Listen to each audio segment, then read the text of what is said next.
Assalamualaikum warahmatullahi wabarakatuh. Baiklah anak-anakku sekalian, selamat berjumpa kembali. Pada hari ini kita akan mulai pembelajaran kita.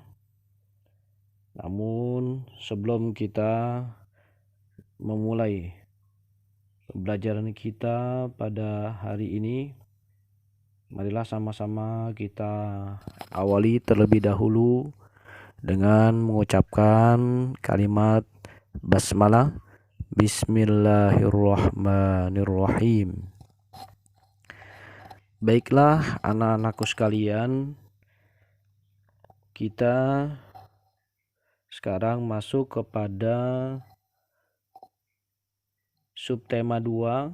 Kalian bisa lihat nanti di buku tematik kalian halaman 80, karena materi ini sebetulnya telah sama-sama kita pelajari, namun pada tema 5 ini kita akan mengulang kembali tentang materi yang sama, yaitu materi properti tari daerah.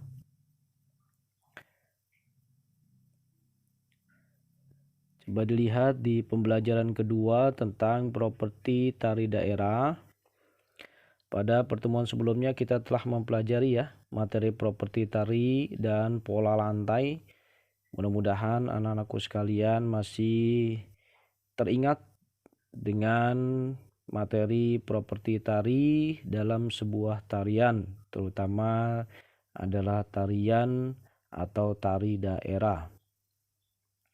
Berikut ini adalah contoh tari daerah yang mengetengahkan berkah Tuhan melalui ekosistem sekitar. Contohnya adalah tari caping ngancak. Tari caping ngancak ini berasal dari daerah Lamongan, tepatnya di Jawa Timur. Adapun properti yang digunakan pada tarian ini adalah caping. Caping ini adalah penutup kepala yang biasa digunakan atau dipakai oleh seorang petani ketika dia bekerja di sawah. Dan caping ini terbuat dari anyaman bambu. Mungkin anak-anakku sekalian pernah melihat ada seorang petani yang sedang bekerja di sawah. Dia menggunakan penutup kepalanya yaitu caping yang terbuat dari anyaman bambu. Nah, teman-teman atau anak-anakku sekalian bisa lihat di situ ada satu contoh gambarnya, gambar tari caping yang dimana para penari itu sedang mengangkat capingnya. Yang berikutnya adalah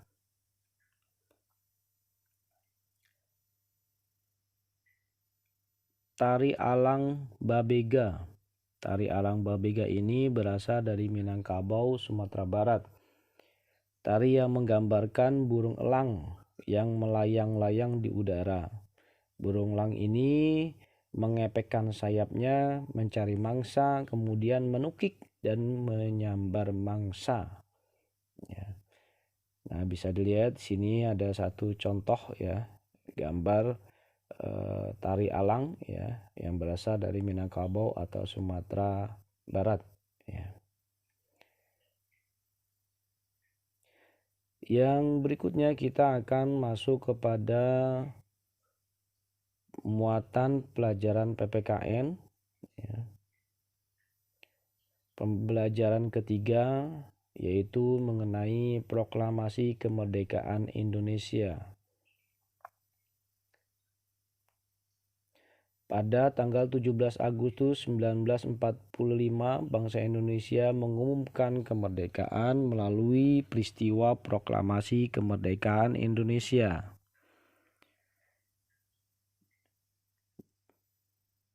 Anak-anakku sekalian bisa melakukan satu kegiatan Ayo Membaca pada buku tematik halaman 87-89 untuk menambah wawasan pengetahuan tentang proklamasi kemerdekaan Indonesia.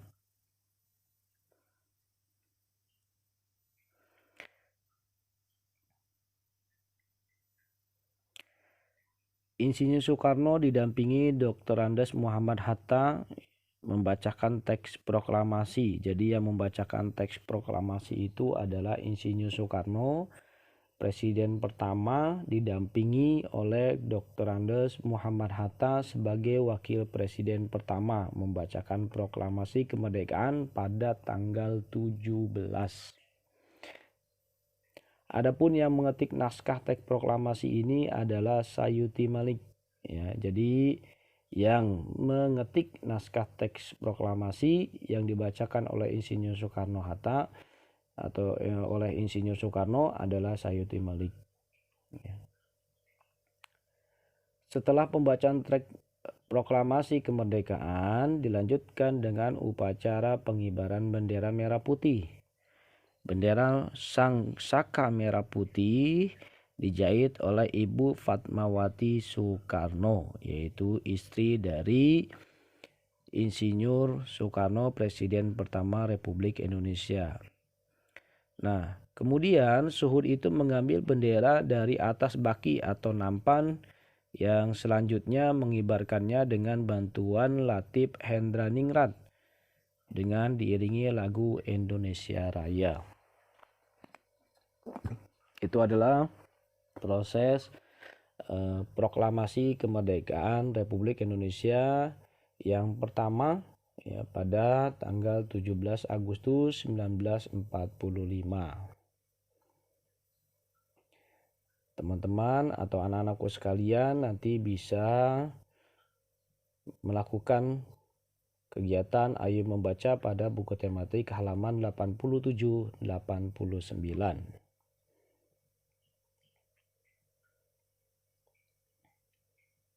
Adapun isi teks proklamasi yang dibacakan ya pada tanggal 17 Agustus 1945.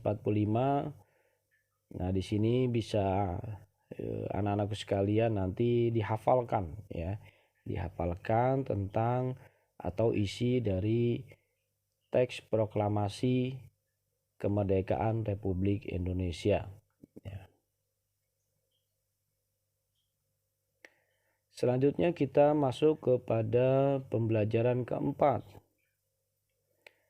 mengenai ketampakan alam dan aktivitas perekonomian yang dilakukan masyarakat. Anak-anakku sekalian bisa membuka bukunya, buku tematiknya halaman 91 sampai dengan 93.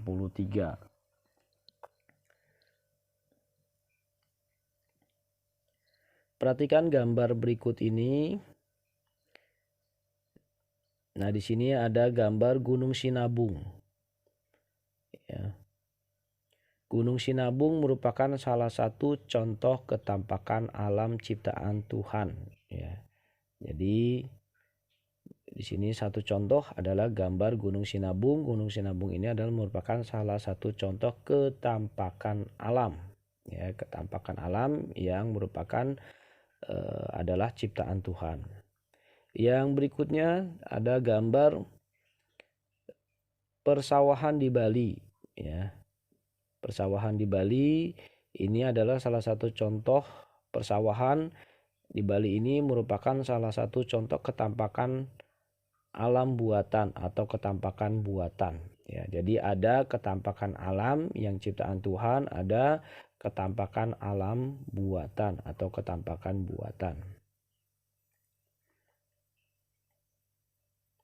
Contoh lain ketampakan alam dan buatan di sekitar kita ya masih banyak yang bisa kita jumpai.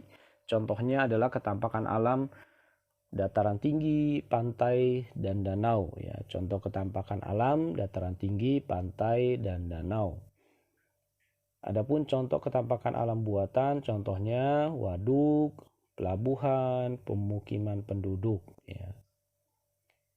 Ketampakan alam dan buatan dapat dijadikan sebagai tempat wisata atau aktivitas perekonomian masyarakat.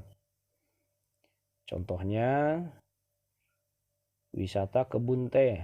Ya, mungkin anak-anakku sekalian pernah pergi ke puncak ya. Pasti pernah berwisata di kebun teh. Nah, ketampakan alam ini, kebun teh ini bisa dijadikan tempat wisata atau aktivitas perekonomian masyarakat ya. Yang berikutnya ada contoh wisata dataran tinggi Dieng. Nah, wisata dataran tinggi Dieng ini juga salah satu contoh ketampakan alam yang bisa dijadikan sebuah tempat wisata atau aktivitas perekonomian masyarakat ya.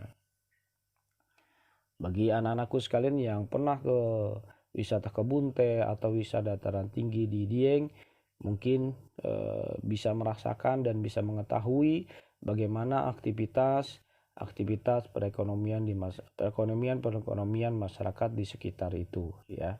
Dan masih banyak lagi sumber daya alam yang ada di negara kita yang bisa kita jadikan sebagai tempat wisata atau aktivitas perekonomian masyarakat. Yang berikutnya atau selanjutnya bersatu untuk Indonesia makmur ya. Wilayah Indonesia yang terbentang dari Sabang hingga Merauke tentu memiliki berbagai keunikan. Letak Indonesia di sekitar garis khatulistiwa mengakibatkan Indonesia selalu mendapatkan sinar matahari sepanjang tahun. Hal ini bermanfaat bagi kegiatan agraris sehingga membuat Indonesia menjadi penghasil berbagai komoditas alam. Ya. Indonesia memiliki lebih dari 17.000 pulau ya, yang menyimpan potensi alam yang begitu luar biasa. Di setiap daerah di Indonesia memiliki sumber daya alam yang khas, berbeda satu dengan yang lainnya. Ya. Contoh di situ potensi sumber daya alam Indonesia diantaranya ada kekayaan alam laut, ya, pegunungan, ya, sumber atau kekayaan alam bumi, ya, matahari, ya, dan lain sebagainya. Persatuan dan kesatuan mutlak diperlukan untuk menyatukan tujuan pengelolaan sumber daya alam dan hasil bumi Indonesia. Tanpa persatuan dan kesatuan, kemakmuran rakyat Indonesia tidak akan tercapai. Ya. Jadi persatuan dan kesatuan itu adalah merupakan suatu yang mutlak, ya, yang mutlak diperlukan untuk mencapai satu tujuan, ya, dalam rangka pengelolaan sumber daya alam atau hasil bumi Indonesia atau negara kita. Nah, tanpa adanya persatuan dan kesatuan akan sangat mustahil sekali kemakmuran